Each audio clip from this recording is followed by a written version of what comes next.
But you see, this thing about the mindset, which no one really talks about, is more important than anything else. You plant the seed and you don't really expect for it to come out right away. Use an IGA system to create the prospecting plan. Income generating activity.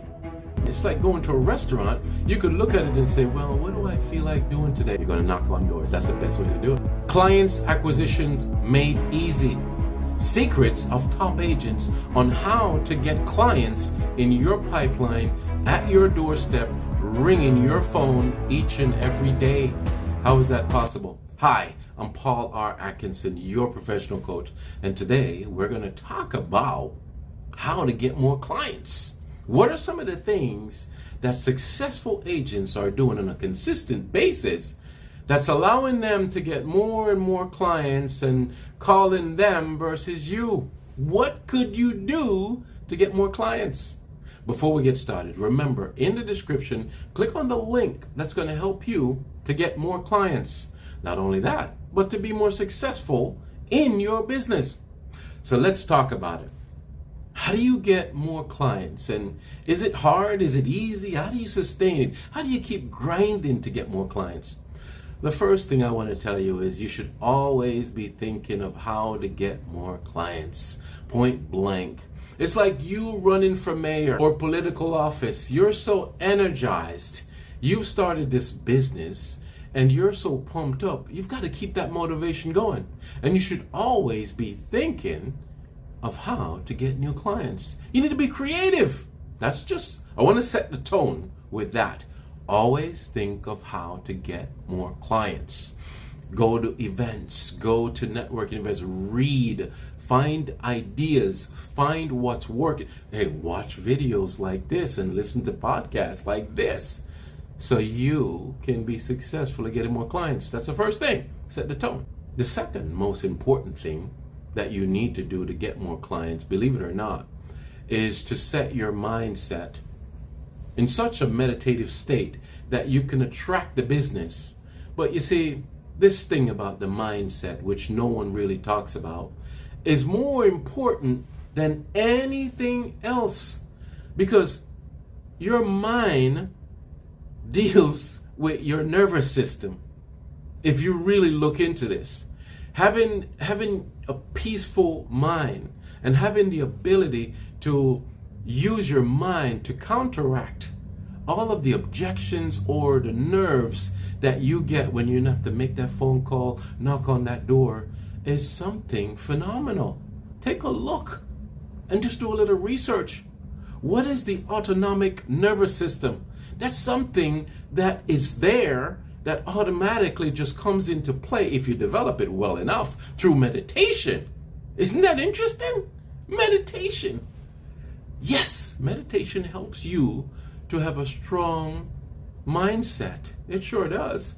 And as a salesperson, you've got to be able to handle these things. So your mindset must be developed, and you have to have a strong mindset. More important, let's just summarize it. What is a mindset, a strong mindset? It's that ability for you to be able to motivate yourself on your own, not a supervisor, not a mom, not a dad, not a wife, not a husband, not a kid. You, just at an instant, just like, just push a button, just like motivate myself like that. Somebody says, no, I don't think we want to do that. What do you use to go like that? What do you do that? How do you do that?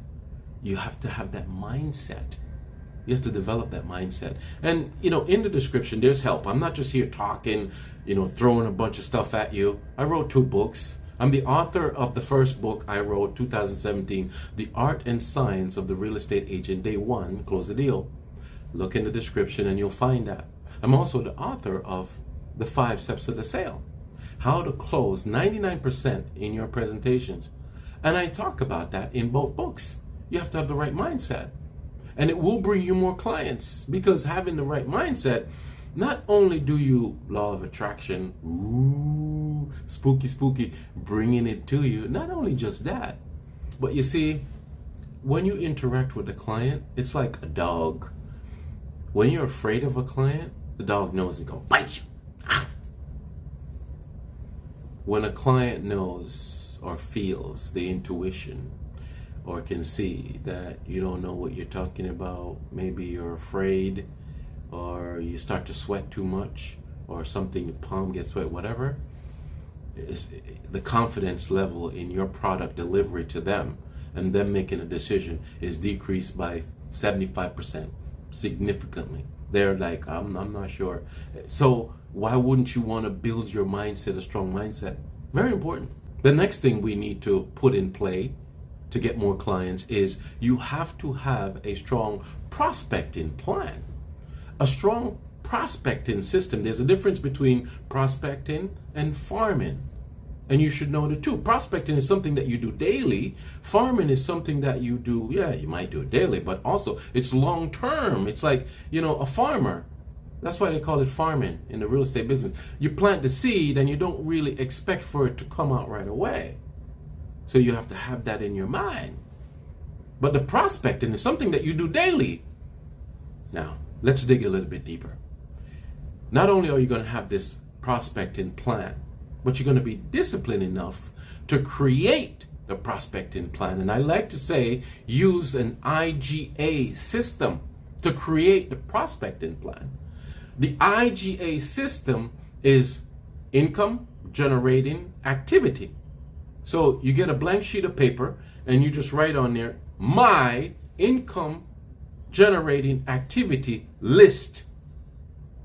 And you could even subdivide it. You could make it for listings, for buyers, for renters, it's basically a list that you put together, my dear friends, that would allow you to create this menu of activities that you could do, because you see, you're a human being. And every day that you get up, you don't get up in the same mood. Am I right or wrong? We all get up in this mood. This morning I got up, I was like, oh my gosh, I'm dead tired. I don't want to get up. But I had to push myself. I had to say my mantra. I had to regulate my thoughts. And I had to just like, come on, let's do it. Let's get in the gym, right? And just get it going. But it's the same with your prospecting system. When you have this IGA, income generating activity list, in place, in your office, right up there on the wall, right in front of you, you could look at it. It's like going to a restaurant. You could look at it and say, well, what do I feel like doing today? Make phone calls? No, I'm not in the mood. Go knock on the doors? Man, no. What? Wait a second. I just bought this new outfit. Yeah, I think I want to go knock on the door. Or, hey, I just washed my car. Yeah, man, I want to drive my car. There's something happen when you just kind of see what you want to do. I've been doing it for 30 years.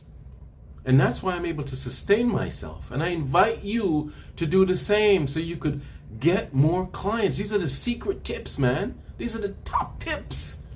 Make sure you have the prospecting plan, but don't just have a prospecting plan. You want to use your IGA, income generating activity system that fits you. That's why you make a list of things that you would like to do as a person. Don't put things on your list that you wouldn't want to do. Doesn't make sense. If it's on the menu, you wouldn't even pay it attention. So put things on there that you know you would like to do. That's very important. Following that, you want to ensure that your website, your CRM, and your center of influence is being worked on a regular basis. And regular basis, I would say daily. If you choose to work 5 days out of the week, 6 days out of the week, you want to make sure that your website, obviously, is somewhat of a like set it and forget it. But every now, how many times I check my website to make sure it's not down? Because things happen. You got to be conscious of that. Always promote your website. That's part of prospecting. That's why I say it's always working. Every day when I get a lead or I'm corresponding with a client, I'm building my brand by constantly texting them back with a little quick text that says Paul Atkinson, broker, whatever, salesperson, whatever, and then my website. So they're always seeing it. 3 times a day, text message, they're like, oh man, they know my site. Oh yeah, I'm promoting that sucker. Anywhere I put any communication, email, text message, even verbally, I'll say, hey, even on the back of my business card, hey, website, always promote the website. It's going to bring you prospects. Your CRM. You want to always be driving traffic to your website. Therefore, they could be housed and nurtured inside of the CRM. You create a list of buyers, sellers, renters, tenants, whatever, and you have drip campaign going to each of these people. Their birthdays, you're remembering their birthdays. Definitely holidays are a good reason to reach out to someone. Touching them as you go throughout the year. Be consistent with that. The COIs, the center of influence. I like to do what's called the sphere of influence, where you kind of like reach out to 3 people and ask them for referrals. And then you reach out to another 3 people, and everybody that you reach out to, you just ask them for 3 referrals. But it's a systematic way of doing that. You do the love talk first, and then you slowly ask them the question, who do you know? Who? Not how. Do you know anyone? Don't say that. Don't. Say, who do you know? Very important. Next, and then one more. You want to do partner referrals in order for you to get clients. So you sign up for referral companies. You sign up, you partner with other agents that you come across, and you build a relationship through networking, and you say, hey, listen, if you ever have someone in my market, please, I'll give you back 25%, 30%, 40%, whatever. You know, it's up to you, 15%. But build a relationship. Think about that. That's what brings you business. You go out to a network and get that other realtor in a different marketplace liking you, feeling comfortable with you, and just remind them that, listen, I'm in this area, so whenever you need something, I'll take care of it. I got you covered. Build referral partners, and there's a lot of companies that you could sign up with. Check them out, find the ones that work for you. And then finally, what can you do to acquisition more clients? The secret, the last thing that I'm going to tell you, work the expired listings. Yes! Properties go on the market, they get listed for a certain price, or they get listed with a certain realtor that doesn't do the job, something happens. Listen, you've got to come up with a nice expired listing system that works. In the description, click on the link for the expired listing script, and it's phenomenal. I've put together this amazing ebook that you could use. What to say, what to do, when to go do the door knocking, the times. Yes, that's right, door knocking. You're going to knock on doors. That's the best way to do it. Think about it. Everybody subscribe to these different subscriptions, and I'm not going to call any names. And when a listing expires, that seller, 8 a.m., even as early as 7:30 a.m. Crazy. The dialers are ringing. By 12 noon, the seller has received more than 100 calls. So irritated. So irritated. But who is out there with the strength to go knock, knock, knock on that door? You. Those are the winners. So I'm going to encourage you, look in the description, get the expired listing script. It's phenomenal. It's free of charge. Get it, download it. My gift to you. These were the things that I wanted to tell you right now, how you can acquisition new clients, and some of the things that, secret things that other agents that are being successful are doing. Until next time, you know what I like to say? Let's go get them, Tiger. I'll see you real soon.